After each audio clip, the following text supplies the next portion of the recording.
Welcome back to the deep dive. Today, we're doing something a little, well, honestly, a little necessary for the reality of the work we do. We are rolling up our sleeves and getting right into the trenches of AI project management. That's right. Because we aren't talking about the flashy stuff today. No. No generative art, no chatbots writing poetry. I mean, we are talking about the mechanics of how these things actually survive in the real world once they leave the lab. Specifically, we're tackling the final frontier of the CPMAI framework, Phase 6. Phase 6, model operationalization. And look, I have to be completely honest with you. When I first looked at the life cycle of an AI project, going through the 6 phases, Phase 6 really felt like the victory lap. Oh, absolutely. Everyone thinks that. Right, because you've done the data prep, you've trained the model, you evaluated it in Phase V, and hey, it works. So it feels like the hard work is entirely behind you. You just flip the switch, high-five the team, and go home. And that mindset right there, that is exactly why Phase 6 is what I call the silent killer of AI projects. The silent killer. I mean, that is a pretty heavy label. It is heavy, but it's incredibly accurate because I've seen it happen a dozen times in my career. Phase 6 is where teams who did absolutely everything right in phases I through V just quietly fail. Because they treat deployment as a finish line. Exactly. They think, the code works, let's ship it. But in the CPM AI framework, and honestly in reality, Phase 6 isn't just about shipping code. It is a governance event. A governance event. I really like that phrasing. So this is where the exam and the real world tests whether you understand the difference between just getting a model live versus actually governing a model so it survives in the wild. Precisely. If you treat it like a finish line, you get drift. You get bias complaints. You get technical debt, and frankly, you get fired. Yeah. If you treat it as a governance layer, you get a sustainable product. Okay, the stakes are officially set. Now, for you listening, whether you're prepping for the exam or just trying to survive your next AI rollout, we are going to structure this deep dive a little differently today. Yes, we are going to run this as a rigorous teaching cycle. We have the source material, the Phase 6 study guide, and we're going to use it to simulate the actual exam experience. You are going to act as our exam coach. And I'll be throwing scenarios at you. And I'll be the voice of the listener trying to navigate all these traps. So here is our roadmap. We are covering the 4 major task groups of Phase 6. Starting with the model operationalization plan, which is basically getting it live. Right. Second is model monitoring and maintenance, keeping it alive. Third is determine requirements for the next iteration. That's your future-proofing. And finally, the project report, closing the books. But before we jump in, I need to flag something absolutely crucial for anyone taking the exam. In the study guide, model monitoring and maintenance is the only task group in this entire phase that is rated as critical. But critical, just that one. Just that one. That means post-deployment governance is incredibly heavy on the exam. You cannot skim this. If you miss questions here, you actually risk failing the whole certification. All right, so rules of engagement for everyone listening right now. We are going to pose a scenario based on the study guide. We'll give you a few options, and I want you to mentally pick an answer before we reveal the truth. Don't just nod along while you're driving or doing the dishes. Actually commit to an answer. It's the absolute best way to learn where your gaps are. Ready to walk into the fire? Let's do it. Segment 1, the operationalization plan. So let's set the scene here. I call this the straightforward deployment trap. Straightforward deployment. Those sound like every project manager's famous last words. It'll be straightforward. Oh, they always are. So imagine you are a project manager at a retail bank. You've been building an AI credit scoring model. Yeah. It has passed Phase V evaluation with flying colors. The accuracy is fantastic. The business sponsors are thrilled. The data scientists are popping champagne. Sounds like a total dream scenario. Yeah. I'm waiting for the other shoe to drop. Here it is. You are entering Phase 6. Your data science lead comes to you and says, look, the model is completely ready. Deployment is straightforward. We don't need to bog this down with a massive paper trail or a complex plan. Let's just push the container to production. Which is so tempting. Less paperwork, faster time to value. As a PM, you really want to get that win on the board. So you agree. You push it to production without a documented plan. Fast forward 2 weeks, the model's live. But suddenly, the operations team is screaming at you because they discover that the inference pipeline, the system making the actual credit decisions, is running batch scoring on a 24-hour cycle. Okay, let me pause you there. So the system updates once a day. Why is that a massive crisis for a retail bank? Because the business workflow requires near real-time outputs. They need a credit decision in, say, 200 milliseconds, while the customer is actually sitting on the website applying for the loan. Oh, wow. Yeah, if the system only updates at midnight, that customer is sitting there staring at a loading screen for an entire day. Or getting yesterday's data. That is a business-breaking failure. You can't have customers waiting 24 hours for a real-time product. Exactly. But it actually gets worse. Of course it does. Because they're scrambling to fix this latency issue, right? Yeah. And while they're digging in the code, they find a defect. So they try to revert to the previous version of the model to just stop the bleeding, and they realize there is no rollback capability. None at all. None. There's no change control procedure. They are completely stuck with the broken live version. Okay, that is a nightmare. You can't go forward because it's too slow, and you can't go back because you have no rollback. So, listeners, here's the challenge. What Phase 6 task would have most directly prevented both of these gaps? The batch versus real-time mismatch, and the lack of rollback capability. Here are your options. A, monitoring and maintenance plan. B, operationalization plan. Or C, model governance framework. Take a moment. Think about it. Which document covers the pipeline architecture and the rollback procedures? Make your pick. The correct answer is B, operationalization plan. Let's unpack this. Why is it B? Because I have a feeling a lot of people probably guessed C. Governance just sounds like the right answer for everything in this phase. It really does. It sounds so official. But let's start with the why for answer B. The operationalization plan is the specific document that covers the inference pipeline configuration. And can we pause on that term for a second? Yeah. Inference pipeline. I feel like that's jargon that gets thrown around a lot, but people don't fully internalize what it means. It's a huge trap. People assume the training pipeline, which is what the data scientists use to build and train the model, is the exact same thing as the inference pipeline, which is what actually runs in production. But they are not the same thing. No, they are often totally different animals. Think about it. The training pipeline might take weeks to crunch terabytes of historical data. Right. It's heavy, it's slow, it's designed purely for accuracy, not speed. Right. The inference pipeline, on the other hand, might need to process one single transaction in milliseconds. It needs to be incredibly lightweight. It needs to be fast. So in our retail bank scenario, the fundamental failure was a mismatch between those two environments. Exactly. It was a training to inference mismatch. The data scientists just assumed the batch process they used for training, which ran overnight, would work for production. It didn't. And the operationalization plan is where you explicitly map out that new architecture. Yes. You write down requirement 200 millisecond latency. So if you had done the plan, you would have had a line item saying real-time required. And the engineers would have looked at that and said, wait, our current batch script takes 24 hours. This won't work. Exactly. You catch it on paper before you catch it in production. It saves the entire project. And what about the rollback issue? Why does the operationalization plan own that specific problem? Because that's the second half of the operationalization plan. It establishes the rollout sequencing and the version control procedures. It's essentially the technical scaffolding for deployment. So it dictates how things move. Right. It says if version 2.0 breaks in production, here is exactly how we revert to version 1.9 instantly. It's the emergency exit strategy. Correct. Without that plan, you are just wildly overwriting files on a live server. That's not operationalization, that's just recklessness. Okay, that makes total sense. Now, let's look at the distractors, because we need to know why the wrong answers are wrong. Why not A? Why not the monitoring and maintenance plan? Because monitoring detects issues after the configuration is already set. Monitoring would absolutely tell you, hey, this transaction is taking 24 hours. It detects the fire. But monitoring doesn't fix the architecture.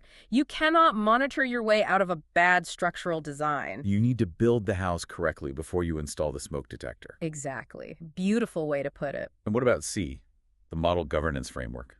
Like we said, governance is a catch-all word. People just love to click on the exam. It is the most tempting distractor here. Yeah. But here is the critical distinction. Governance defines authority. Authority. Yes. It says who is allowed to approve a change. It says John Smith must sign off on this deployment. It does not define the technical scaffolding of how the change physically happens or how the pipeline is built. So governance is who signs the check, and operationalization is how do we build the bank. That's a great hook. So if we're locking in a memory hook for this whole segment, what should the listener take away? The training pipeline and the inference pipeline are not the same thing. If no one planned the transition, the model arrives at production as a completely different animal than what was tested. A different animal. You tested a puppy and you deployed a wolf. Exactly that. Okay, so you survived segment one. Let's move to segment two. And we need to slow down here because this is the heavy lifter of the episode. This is the big one. We're moving into the critical task group. This segment is all about monitoring versus governance. Right, because the exam loves to confuse the monitoring and maintenance plan with the model governance framework. They're both in the exact same task group, they both deal with post-deployment, but they serve entirely different masters. And we're going to do two separate challenges here to really split these apart for you. Here is challenge one, the invisible failure. All right, imagine a healthcare insurer. They have an AI model that detects claims fraud. High stakes, millions of dollars on the line. Very high stakes. Now, the model is deployed, but the team skips the formal monitoring and maintenance plan. They just do a quick verbal handoff to the operations team. Good luck. Call us if it breaks. Exactly. We're moving to the next project. 6 months later, the model is still running, but the accuracy has silently dropped from 90% down to 60%. The data distributions have shifted, which is what we call data drift. Maybe the types of claims coming in have totally changed. Right. And even worse, hackers are sending unexpected inputs to probe the model to see what they can get away with, and literally nobody knows. So the model is failing, Yeah, and it's vulnerable to attack, but no alarm is going off anywhere in the building. right. There were no thresholds set, no alerts configured, and no escalation path defined. Okay, listener, what is the missing task here? Your options are A, model governance framework, B, operationalization plan, or C, monitoring and maintenance plan. Think about the root cause of the failure. Take a moment. The correct answer is C, monitoring and maintenance plan. Now, this might feel intuitive to some, but let's walk through the why so everyone is bulletproof on the exam. This task is the detection layer. That is the key phrase you need to remember. Monitoring is about operational surveillance. It covers defining metrics, setting specific thresholds, like saying, if accuracy drops below 80%, fire a priority 1 alert. It covers detecting drift. Yes, and security monitoring for those unexpected inputs. The absolute key clue in that scenario was the silence. Yes. The words silently dropping, not being caught, unexpected inputs undetected, these are all failures of sight. You cannot fix what you cannot see. The monitoring and maintenance plan is the eyes and ears of your deployed system. Okay, so monitoring equals eyes and ears. Now let's flip the script. Here's challenge two, the accountability gap. Same phase, entirely different problem. Imagine a financial services firm using a hiring model to automatically screen resumes. Oh man, dangerous territory. This is where you get into serious ethical and legal trouble fast. Extremely fast. So 18 months post-deployment, a candidate files a formal bias complaint. They claim the model explicitly discriminated against them based on their location. Legal is going to completely panic. Compliance immediately kicks down the door and demands to know 4 things. 1, who is accountable for this model. 2, what policies governed how the output was actually used. 3, who had the authority to approve the last update. And 4, where are the audit trails? And let me guess, the team has absolutely none of this documentation. 0. They have the code repository, but they do not have the who or the rules. Okay, listeners, what is the missing task in this scenario? Is it A, monitoring and maintenance plan, B, model governance framework, or C, produce final report? Walk it in. The correct answer is B, model governance framework. Okay, we really need to explain the difference here, because why wouldn't monitoring catch a bias issue? Well, monitoring catches performance dips. It catches data drift. It catches technical pipeline failures. But monitoring cannot, under any circumstances, answer the question, who is responsible for this? Or, was this specific HR policy followed? That is the crucial distinction. Yes. The model governance framework is the accountability structure. It defines ownership. It defines output use policies, like a rule saying, we never use this model to automatically reject a candidate, we only use it to rank them for human review. It defines the boundaries. Right. And it defines the audit trails and complaint escalation paths. So if you are sitting there taking the exam and the scenario is talking about metrics, alerts, thresholds, or things breaking, technically, that's your detection gap. That's monitoring. Correct. Monitoring and maintenance plan equals detect. And if the scenario is talking about liability, ownership, policy compliance, or who signed off on this update, that's an accountability gap. That's governance. Exactly. Model governance framework equals own and resolve. I really like the synthesis here. Monitoring triggers the escalation, but governance defines who receives the escalation and decides what to do about it. That is the perfect way to visualize it. Monitoring rings the phone. Governance answers it. Okay, that covers the critical section. If you are listening and you're even a little bit fuzzy on that, honestly, rewind and listen to that segment again. Grasping that specific distinction is going to buy you so many points on the exam. Absolutely. And in the real world, confusing these two things is literally why companies get hit with massive fines. You can have the most expensive monitoring dashboard in the world, but if nobody is accountable for responding to the alert, it doesn't matter at all. Let's move on to segment 3. This one is subtle. I call this the retrospective trap. Oh, this one trips up even highly experienced project managers because it's about the difference between looking back and looking forward. Let's see the scenario. We are at a logistics and telecom company. They have just finished deploying an AI route optimization project. And they are very diligent. The team completes a thorough retrospective meeting. They sit down and document all the lessons learned from all 6 phases. They talk about the messy data issues they had in phase 2. They document the labeling gaps they ran into in phase 3. They write it all down, they high-five, and they close the project. Sounds like perfect agile practice, right? You'd think so. But 6 months later, a brand new team starts the next iteration, version 2.0 of the Route Optimizer. They open the project files, and they find nothing useful for them. Wait, what? But they did a thorough retrospective. They find no documentation on what specific features need improvement.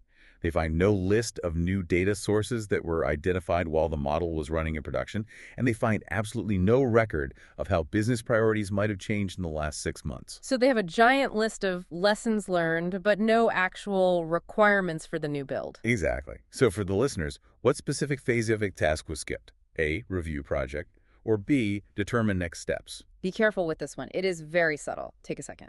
The correct answer is B, determine next steps. But wait, I thought a retrospective inherently covered next steps, doesn't it? No. And that is exactly the trap the exam sets for you. The review project task, which is essentially the retrospective, is purely backward-looking. It asks, what did we learn about our process? It's for organizational maturity. It helps the company get better at doing AI projects in general. Okay, I see. But determine next steps is forward-looking. It produces specific actionable inputs for the next phase I. It connects the end of this cycle to the beginning of the next cycle. It asks, what are the functional gaps we need to fix in version 2? What new data streams did we find that we want to ingest next time? How have the sponsor's KPIs shifted? So if review project is like watching game tape to see what mistakes your team made, determine next steps is writing the actual playbook for the next game. Yes. The team in our scenario did one and just assumed it covered both. They looked back, but they completely failed to create the requirements document for the future. The memory hook here is really strong. The retrospective looks back, determine next steps looks forward. One produces lessons, the other produces inputs. You need both. Precisely. Because if you don't do determine next steps, the next team literally starts from scratch. They ignore all the brilliant insights your team gained during production. Which is just a massive waste of money. You're effectively paying to learn the exact same things twice. It creates what I call the zombie project. It just wanders around without a brain, eating up budget and resources because nobody gave it a clear, documented direction for its next life cycle. Don't build zombie projects. Okay, we're at our final segment, segment 4, the project report. Now, this seems a bit more straightforward, but I bet there's a nuance here, too. There's always a nuance. It's the difference between the formal record and the educational record. Let's go to a government sponsor scenario for this one. You are working for a large government agency. The project sponsor, the person actually paying the bills, sends a formal request to you. They want a specific document containing 3 things. 1, outcomes against the original Phase I success criteria. Did we hit the targets we promised? Right. 2, a complete summary of deliverables across all 6 phases. And 3, documentation of every single gonna-go gate decision made during the project. They want the receipt. They want the receipt. So which task produces this specific document? Is it A, review project, or B, produce final report? Listeners, make your final pick of the day. The correct answer is B, produce final report. Now, why isn't this the review project? Because you are reviewing the project's success, right? Because the sponsor does not necessarily care about your team's learning journey. They don't care about your internal agile process improvements or how frustrated your data scientist felt about the data labeling tool. That stuff is for the PMO. That is the review project. The sponsor just wants to know, did I get the exact AI system I paid for? Exactly. Produce final report is the formal record. It answers directly back to phase 1. It proves the project met its initial business goals. So let's contrast that one more time for clarity. Review project answers to the future. It's for organizational learning and process improvement. Produce final report answers to the past. It's for project closure, sponsor sign-off, and contractual fulfillment. Got it. One is the diary, the other is the contract. Roughly, yes. That's a good way to separate them in your head. All right, we have covered a massive amount of ground today. Let's bring this all together. We've talked about the 4 major failure modes in Phase 6. Right. Let's recap the 4 gaps we explored. Gap number 1, no operationalization plan. The result: you get a training to inference mismatch. You deploy a slow batch model when the business needed lightning fast real time, and you have 0 rollback procedures when it breaks. Gap number 2. No monitoring and maintenance plan. The result: silent drift. The model begins to fail, accuracy plummets, and absolutely nobody knows because there are no thresholds and no detection alerts. Gap number 3. No model governance framework. The result: an accountability vacuum. A bias complaint comes in, or compliance audits you, and you cannot say who owns the model or what policies were supposedly followed. And gap number 4. No, determine next steps. The result: the zombie project. The next iteration team starts completely from scratch because you didn't bother to document the new requirements and data sources you discovered during the first cycle. 4 gaps, 4 tasks, all totally avoidable. It's amazing when you lay it out systematically like that. Phase 6 really isn't just turning the model on. It's not. It's not a finish line. Phase 6 is the governance layer. That is the ultimate takeaway. It's the structure that makes a deployment real and sustainable. The exam tests every single task in this phase because this is exactly where the organizational risk lives. And frankly, this is where the money lives. If you screw up Phase 6, all the millions of dollars and thousands of hours invested in phases I through V just completely evaporate. 100%. It all burns down at the finish line. So before we wrap, I want to leave our listeners with a final provocative thought to mull over. We talked heavily about how monitoring triggers the alarm and governance answers the phone. But I want you to think about this. What happens if your governance framework is actually too rigid? What happens if the policy explicitly says any detected drift requires a full system retrain, but the drift you're seeing is actually benign seasonality? Oh, that is a fascinating problem. Yeah. Because you can actually govern a model to death. We call that governance theater in the industry. Governance theater, exactly. You create so much red tape that the AI can't adapt to normal real-world fluctuations. So the art of Phase 6 isn't just having the governance in place, it's tuning that governance so it protects the business without strangling the technology. But honestly, that is a deep dive for another day. Indeed it is. Thank you for walking us through all of this. Listeners, if you are actively prepping for the CPMAI exam, good luck. Go back and heavily review those critical tasks we discussed. And for everyone else building AI right now, go buy your operations team a coffee gota. They are the ones keeping your models alive in the wild. Keep learning, and see you next time. Catch you on the next deep dive.